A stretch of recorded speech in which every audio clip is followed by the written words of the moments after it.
Welcome everyone to our next online SAP FICO configuration tutorial series. Here in this tutorial, we will see like how to create operating concern. So in SAP, an operating concern is the highest organizational unit in controlling module, and it is specifically used for the profitability analysis COPA. So we will see like how to create a operating concern here in SAP. Go to transaction code SPRO, then press enter.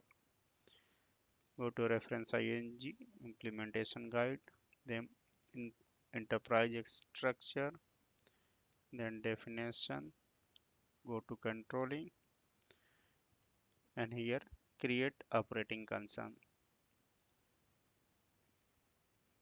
Click on new entries here. I will create the same as a company code, and also will name it's a GTX Industries.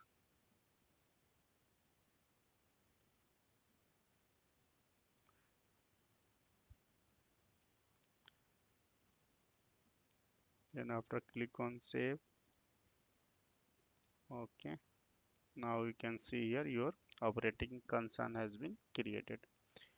So by this way you can create operating concern in SAP. Thank you for watching this tutorial. Please subscribe our channel on YouTube.